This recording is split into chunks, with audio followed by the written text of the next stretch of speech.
Jangan lupa like, komen, dan subscribe channel YouTube TVRI Bengkulu. Dan jangan lupa nyalakan notifikasinya.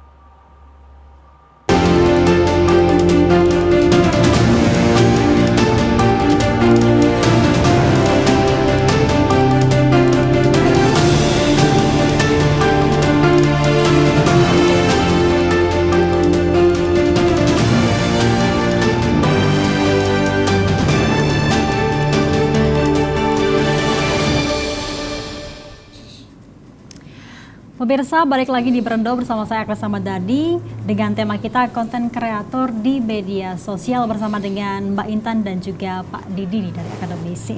Nah, kalau saya berbicara tentang dampaknya nih Bapak, sekarang tuh kan nggak cuman dari para pelajar saja mungkin ya, dari yang bekerja, tapi dari anak-anak pun sekarang sudah pintar banget bermedia sosial ya. Kadang-kadang belum sesuai umurnya tapi udah mulai suka-suka konten-konten nih. Kalau Pak sendiri ngeliatnya gimana nih Pak? Ini fenomena, artinya sosial media sudah tidak menjangkau umur lagi. Terus kita bicara konten kreator secara profesional. Benar ya. Bagaimana bisa mendapatkan salary dari apa yang kita buat. Nah, itu yang harus dipikirkan oleh para konten kreator.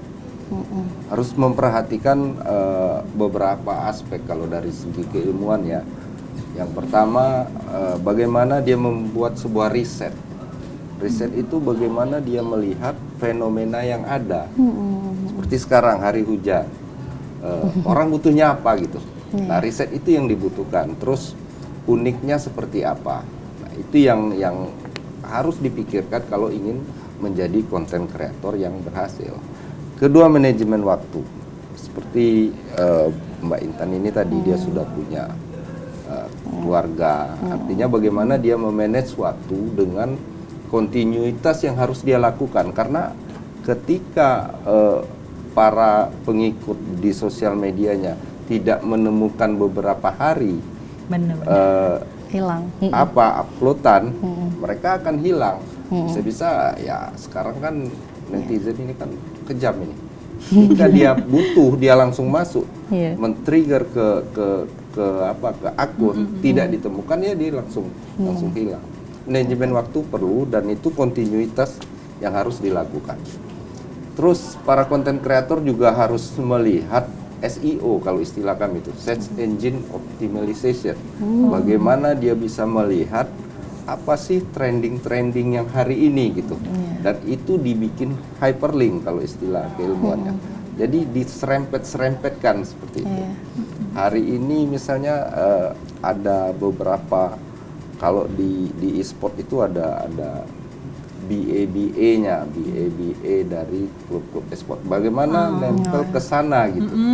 Nah, jadi di tagging kalau istilahnya. Kita pasang hashtag yang mengait ke sana supaya ketika orang mencari itu, menselancar itu, membrowsing itu di sosial media, dia akan tertaut hyperlinknya itu.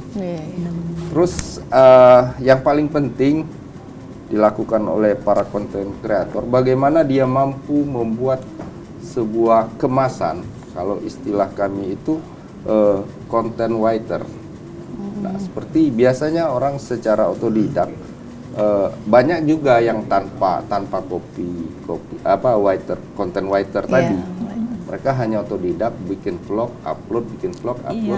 Dan itu memang harus punya kekuatan brand sendiri. Tapi itu tidak banyak dilakukan. Untuk para kreator yang baru merangkak, itu harus dilakukan. Dia bagaimana mengemas konsep dari kontennya itu, dituliskan, dan itu harus continue, dan orang bisa, ketika orang mencari istri bule misalnya, orang langsung masuk ke Indra Sasak, orang langsung masuk ke banyak para kreator vlog gitu. Ketika orang mau cari Ome TV, mau cari belajar bahasa, orang langsung ke Vicky Naki gitu.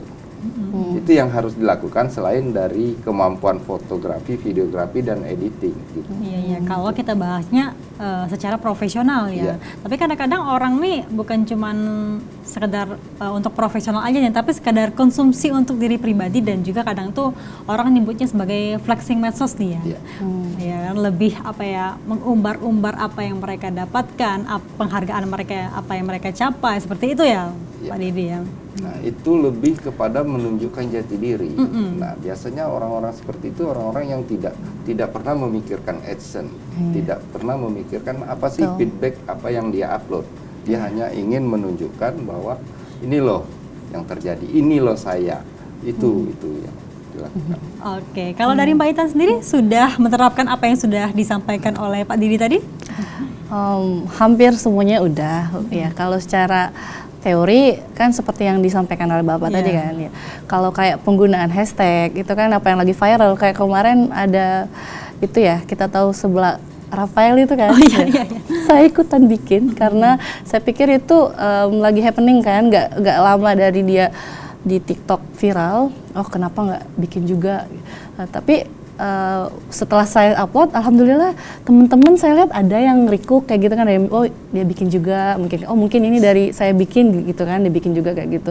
Nah, jadi kayak gitu bikin seblak Rafael, pasang hashtagging gitu kan, tagging gitu kan Pak ya.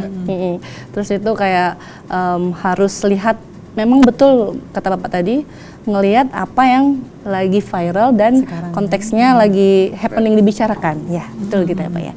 Jadi gitu Mbak Nes. Oke, kalau Mbak sendiri konsisten nggak buat konten-kontennya setiap hari, misalnya uploadnya minimal 1 nih ya? Iya Mbak Nes.